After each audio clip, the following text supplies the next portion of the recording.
Chers amis, aujourd'hui, ici à Paris, comme à Toulouse, c'est d'abord une journée du souvenir, de respect. J'étais il y a quelques heures à Sarcelles, où l'on inaugurait une place et une stèle en l'honneur de Myriam Monsonego, de Gabriel et d'Arié Sandler et de Jonathan Sandler, leur père. Comment les oublier? Imad Ilziaten, Abel Chenouf et Mohamed Le Gouad, soldats français, tués parce que soldats français. Cette émotion, cette force, cette dignité, c'est celle, je n'en doute pas, de l'immense majorité de nos compatriotes aujourd'hui, dans ce jour de souvenir, et c'est celle de la communauté juive de France qui se souvient, qui pleure parce qu'il y a 2 ans, le 19 mars 2012, on a tué des hommes, on a tué un homme et des enfants parce qu'ils étaient juifs. On a tué des enfants juifs, ce qui n'était pas arrivé depuis la Deuxième Guerre mondiale.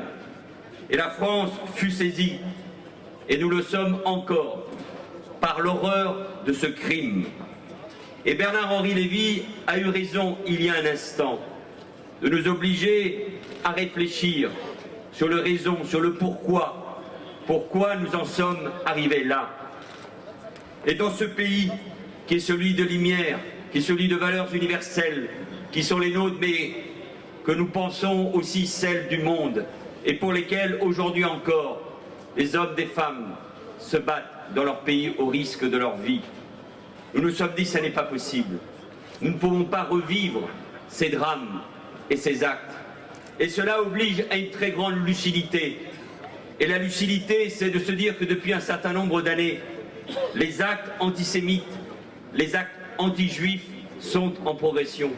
Il ne faut rien cacher. Il faut faire toute la transparence pour mieux combattre cet antisémitisme. Et cet antisémitisme, cela vient d'être dit à l'instant, il est celui effectivement rance, vieux, d'une partie de l'extrême droite française. Cet antisémitisme, il faut le combattre avec la même détermination. Mais cet antisémitisme aussi, et c'est la nouveauté, il se nourrit de la haine d'Israël. Il se nourrit de l'antisionisme, parce que l'antisionisme, c'est la porte ouverte à l'antisémitisme. Parce que la mise en cause de l'État d'Israël, État ami, État frère, que l'on peut évidemment toujours critiquer comme on critique tout gouvernement démocratique. Ça vaut pour la France, ça vaut pour Israël. Mais cette critique de l'État d'Israël, basée sur l'antisionisme, c'est l'antisémitisme d'aujourd'hui. C'est le refuge de ceux qui n'acceptent pas l'État d'Israël. Et c'est pour ça qu'il faut être d'une très grande détermination. L'antisémitisme, aujourd'hui, il se nourrit dans nos quartiers populaires. Il se nourrit des ambiguïtés sur le discours à propos d'Israël. Et c'est tous la représentation nationale, mais tous ceux qui ne peuvent pas accepter que la haine se déverse dans nos quartiers au nom de la critique d'Israël.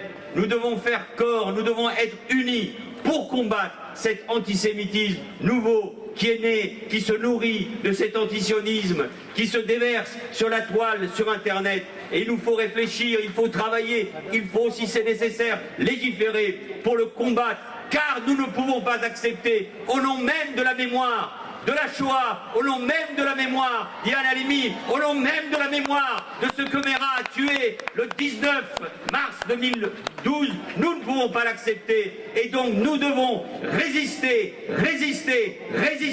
face à cet antisémitisme. Et c'est la raison pour laquelle, chers amis, je suis fier, mais je sais que j'étais évidemment soutenu très au-delà, et notamment par le président de la République, que nous ne pouvions pas accepter que la parole de Dieudonné Mbala, nourri du néo-nazi Alain Soral, se propage dans des salles pendant des semaines. Et je suis fier d'appartenir à un pays qui a dit non, qui a dit non, qui a dit non, qui a dit que nous n'accepterions pas que la parole antisémite, raciste, la haine se desserve. Et nous devons aller désormais jusqu'au bout. La justice, les services fiscaux, mais bien au-delà. Car il appartient à la société de se poser la question de savoir pourquoi il y a des millions de visiteurs sur le site de cet individu, pourquoi il y a des milliers de personnes qui ont toute connaissance de cause assistent à ce type de spectacle. Cela nous renvoie à des questions auxquelles il faut apporter des réponses. Et enfin, chers amis, parce que je ne veux pas être long, c'est aussi un message d'espoir. Il nous faut réfléchir, il nous faut être lucide, il faut résister. Mais ce message d'espoir est le suivant. Et je m'adresse aux Juifs de France, je m'adresse aux Français juifs pour leur dire une seule chose qui vient du fond du cœur, qui n'est pas uniquement celle d'un ministre, qui est d'un citoyen qui croit profondément dans les valeurs de ce pays, qui croit dans les valeurs de la République, qui est de vous dire, Juifs de France, sans vous, la France n'est plus la France. Sans les Juifs de France, la France n'est plus la France. Nous avons besoin de vous, comme nous avons besoin de tous les Français, pour bâtir l'espoir, pour bâtir un avenir meilleur, pour faire vivre la République. Soyez fiers de ce pays, soyez fiers des valeurs de la République, soyez fiers d'être Français, soyez fiers d'être Juifs et Français, soyez fiers de le proclamer au monde. Les Juifs de France sont plus que jamais les Français à l'avant-garde de la République et de nos valeurs.